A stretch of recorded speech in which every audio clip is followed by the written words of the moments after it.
Hi, வணக்கம். நான் ரகுவல் Lawrence பேசுகிறேன். இன்றைக்கி ரொம்ப சந்தோஷமான நாளுங்க. என்னுடைய 20 வருஷத்துடைய கனவு இன்றைக்கி நினைவாகிருக்கு. அதை உங்கள்கிட்ட ஷேர் பண்ணலான்னு தான் இந்த வீடியோ. இந்த சமுதாயத்தை நம்மளால் முடிஞ்ச அளவுக்கு கொஞ்சம் மாற்றணும் அப்படின்னா எனக்குள்ளே ஒரு 20 வருஷத்துக்கு முன்னாடி தோணுச்சு.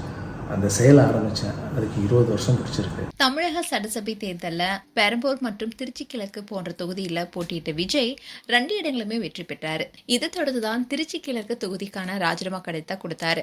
விஜய் ராஜினாமா செஞ்சதுனால திருச்சி கிழக்கு தொகுதியில இடைத்தேர்தலும் நடைபெற இருக்கு. இப்படி இருக்க சூழல்தான் முதல்வர் விஜய் கட்சி சார்பில் நடிகர் ராகவா லாரன்ஸ் திருச்சி கிழக்கு தொகுதியில போட்டியிட இருப்பதான் நியூஸ் வெளியானுச்சு.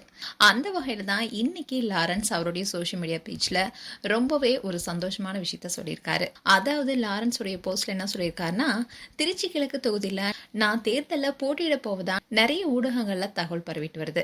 இதை பத்தி தான் நிறைய ஊடக நண்பர்கள் என்கிட்ட தொலைபேசி மூலமாவும் நேர்லயும் தொடர்பு கொண்டு விளக்கம் கேட்டதா தெரிவிச்சிருக்காரு.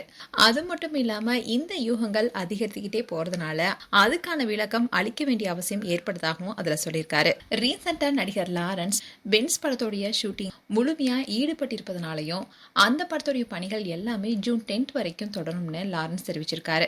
இதனாலதான் உடனடியா எந்த அரசியல் அறிவிப்போ வெளியாகாதுன்னு அவர் மறைமுகமா சுட்டி காட்டியிருக்காரு.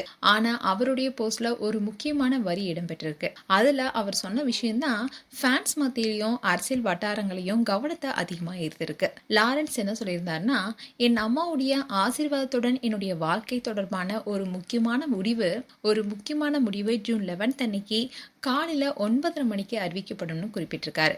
இதன் காரணமா அவர் அறிவிக்க இருக்கிற முடிவு அரசியல் தொடர்பானதா இல்ல புதிய சமூக சேவை இயக்கமா, அப்படி இல்லைன்னா திரைப்பட பயணம் குறித்த அறிவிப்பான பலரும் பலவிதமான கேள்விகளை எழுப்பிட்டு வராங்க. ஏற்கனவே நீண்ட காலமாவே லாரன்ஸ் மாற்றுத்திறனாளிகள், ஆதரவற்ற குழந்தைகள், ஏழை மாணவர்கள்னு பலருக்கு உதவி செஞ்சுட்டு வராரு. ஆயிரக்கணக்கானோருக்கு உதவி செஞ்சுட்டு வரதுனால சமூக சேவையுடன் தொடர்புடைய புதிய திட்டம் ஒன்று அறிவிக்கலான்னு சிலர் கருத்து தெரிவிச்சுட்டு வராங்க. அதே சமயம் திருச்சி கிழக்கு தொகுதி குறித்த தகவல்கள் பரவிட்டு வர சூழல்ல அவர் அரசியல் களத்துல நேரடியா குதிக்க போறாரா என்ற எதிர்பார்ப்பும் அதிகரிச்சுட்டு வருது. டிவிகேக்கு சப்போர்ட் பண்ற பலருமே லாரன்ஸ் திருச்சி கிழக்கு தொகுதியில போட்டிட்டா ரொம்பவே நல்லா இருக்கும் தான் சொல்லிட்டு வராங்க. மேலும் உங்களுடைய கருத்துக்களை கமெண்ட் செக்ஷன் சொல்லுங்க. இது போன்ற வீடியோஸை பார்க்க நியூஸ் தமிழ் கிட்ஸ் சேனலை சப்ஸ்கிரைப் பண்ணுங்க. மறக்காம நோட்டிஃபிகேஷன் பட்டனை கிளிக் பண்ணுங்க.